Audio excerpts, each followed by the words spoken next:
고 SNS를 통해서 이런 얘기도 있잖아요. 지금은 이현주 의원이 반문의 기수라 뜨는데 그래서 요즘 이현주 의원하고 박모 의원하고 누가 더 텔레비에 많이 나오냐. 그러니까 박모 의원도 친문 패권 욕하고 막 이럴 때는 방송 탔는데 요새는 무엇 때문인지 반문을 안 하니까 텔레비 못 나오시는 거 아니냐 이런 얘기 막 하세요. 그리고 이현주 이분이 뜨는 건 보면 주로 문재인 정부를 포퓰리즘 독재라고 하고 이런 거 언론이 받는 거잖아요. 제가 한번 얘기 안 했던가요? 저한테 19대 때 기자가 찾아와가지고 그 문재인 대표 시절이었어요. 네.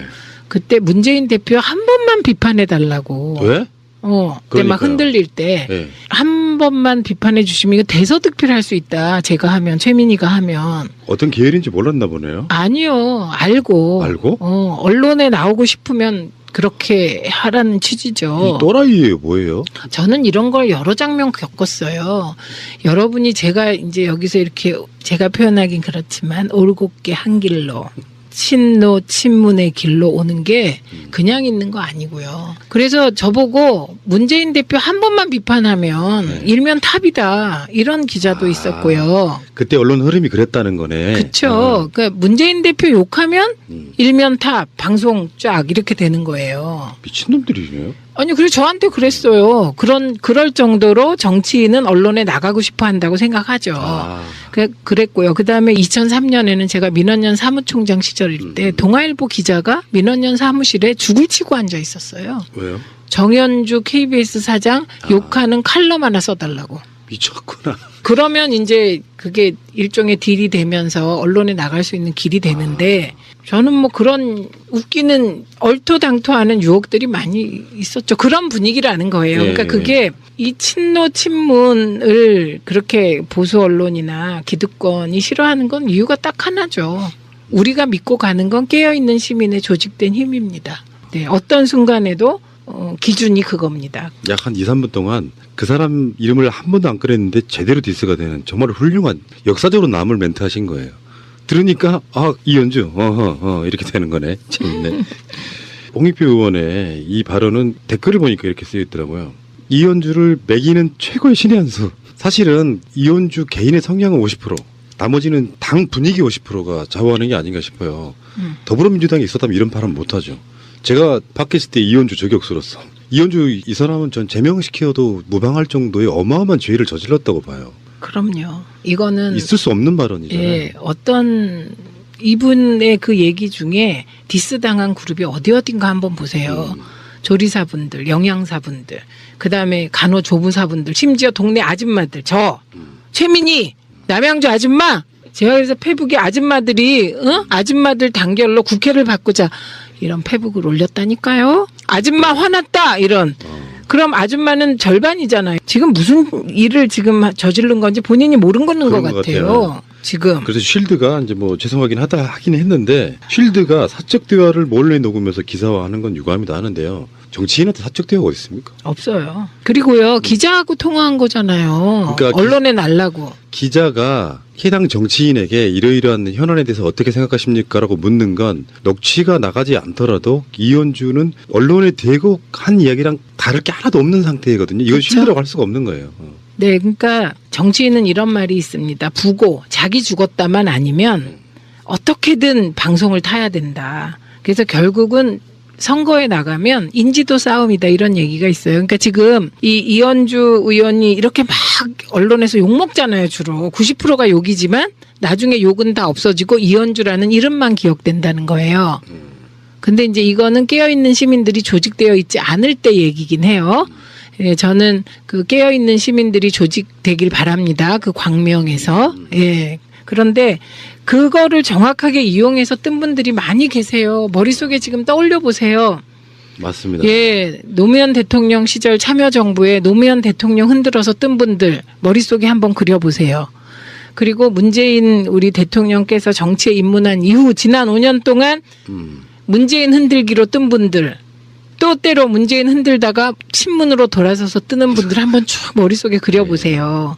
그래서 이게 정치인과 언론의 관계는 정말 숙명적인 관계이거든요. 그러니까 말씀하셨듯이 기자들은 무조건 녹음한대요. 당연하죠. 네, 무조건 녹음이에요. 그거를 네. 정치인들 다 알아요. 심지어 저도 모든 통화 녹음돼요. 저랑 통화하면. 어머, 몰랐네. 근데 써먹은 적은 한 번도 없지. 네, 당연히 언론 전문가시니까 이따가 이제 네, 그런 얘기가 나오겠지만 언론의 속성이 사실은 정치를 굉장히 나쁘게 만들어버리는 특성도 갖고 있잖아요. 자극적이고 주목받는 것들이 경쟁을 하다 보니까 언론은 사실 그런 사명감도 있어야 되잖아요. 역사적으로 뭔가 바람직한 방향으로 끌고 가려고 하는 사명이 있어야 되는데 너무 말초적인 방향으로만 가다 보니까 자극적이고 센 발언 하는 정치인들을 키워주고 그 사람들이 그걸로 인지도가 생기고 그러면서 반대파 쪽에서는 소영웅 씨 대접받는 그런 분위기도 좀 즐기는 것 같고 그렇다 보니까 개판돼버리는 거라고 생각이 들거든요. 정말로 바람직하게 뭔가를 열심히 활동하는 묵묵히 활동하는 우리 미니미니 의원님 같은 경우는 언론에 안 나는 거예요. 그래서 저 19대 때 언론에 가장 많이 난 비례인데요. 이제 예를 들자면 근데 이제 이거를 얼마나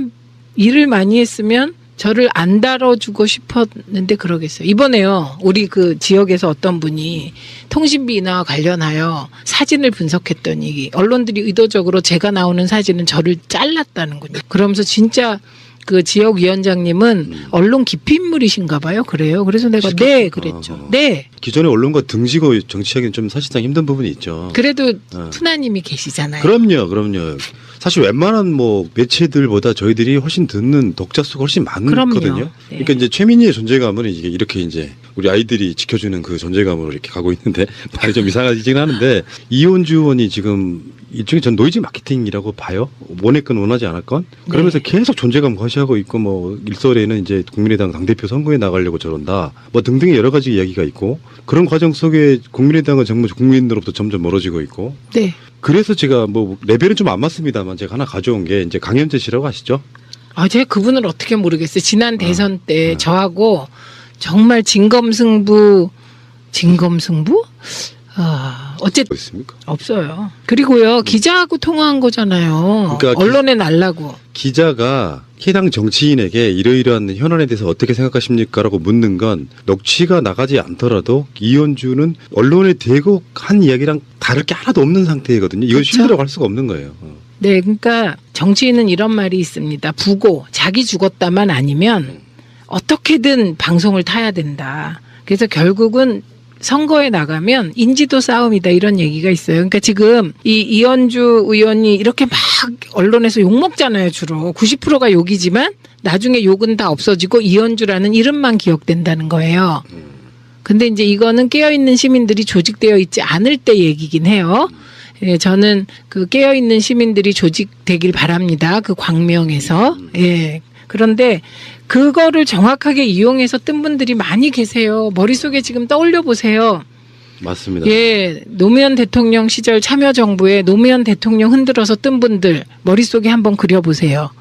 그리고 문재인 우리 대통령께서 정치에 입문한 이후 지난 5년 동안 문재인 흔들기로 뜬 분들 또 때로 문재인 흔들다가 친문으로 돌아서서 뜨는 분들 한번 쭉 머릿속에 그려보세요.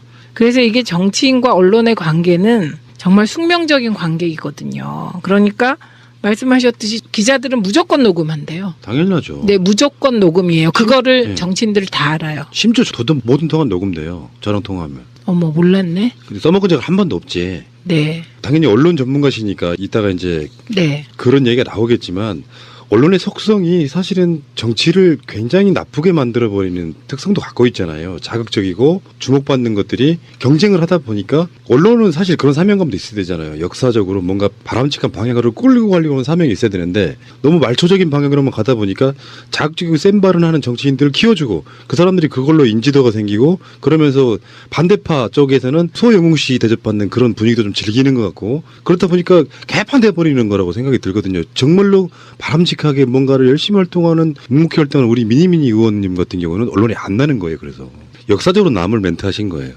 들으니까 이현주 이렇게 되는 거네. 재밌네. 홍익표 의원의 이 발언은 댓글을 보니까 이렇게 쓰여 있더라고요. 이현주를 매기는 최고의 신의 한 수. 사실은 이현주 개인의 성향은 50%, 나머지는 당 분위기 50%가 좌우하는 게 아닌가 싶어요. 더불어민주당이 있었다면 이런 발언 못하죠.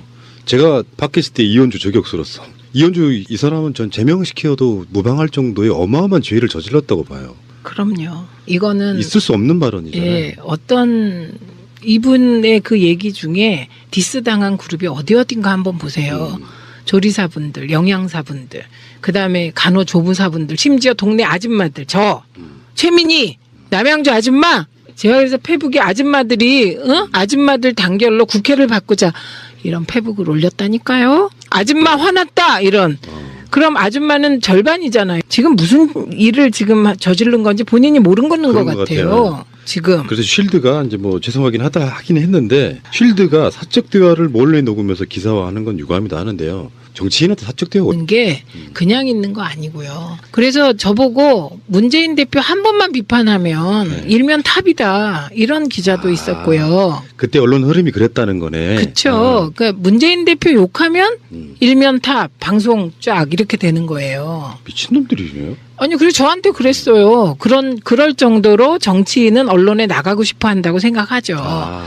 그랬고요. 그 다음에 2003년에는 제가 민원연 사무총장 시절일 때 동아일보 기자가 민원연 사무실에 죽을 치고 앉아 있었어요. 왜요? 정현주 KBS 사장 욕하는 칼럼 하나 써달라고. 미쳤구나. 그러면 이제 그게 일종의 딜이 되면서 언론에 나갈 수 있는 길이 되는데 저는 뭐 그런 웃기는 얼토당토하는 유혹들이 많이 있었죠. 그런 분위기라는 거예요. 그러니까 그게 이 친노 친문을 그렇게 보수 언론이나 기득권이 싫어하는 건 이유가 딱 하나죠. 우리가 믿고 가는 건 깨어있는 시민의 조직된 힘입니다. 네, 어떤 순간에도 기준이 그겁니다. 약 한 2, 3분 동안 그 사람 이름을 한 번도 안 꺼냈는데 제대로 디스가 되는 정말 훌륭한. 하고 SNS를 통해서 이런 얘기도 있잖아요. 지금은 이현주 의원이 반문의 기수라 뜨는데 그래서 요즘 이현주 의원하고 박모 의원하고 누가 더 텔레비에 많이 나오냐. 그러니까 박모 의원도 친문 패권 욕하고 막 이럴 때는 방송 탔는데 요새는 무엇 때문인지 반문을 안 하니까 텔레비 못 나오시는 거 아니냐 이런 얘기 막 하세요. 그리고 이현주 이분이 뜨는 건 보면 주로 문재인 정부를 포퓰리즘 독재라고 하고 이런 거 언론이 받는 거잖아요. 제가 한번 얘기 안 했던가요? 저한테 19대 때 기자가 찾아와가지고 그 문재인 대표 시절이었어요. 그때 문재인 대표 한 번만 비판해달라고. 왜?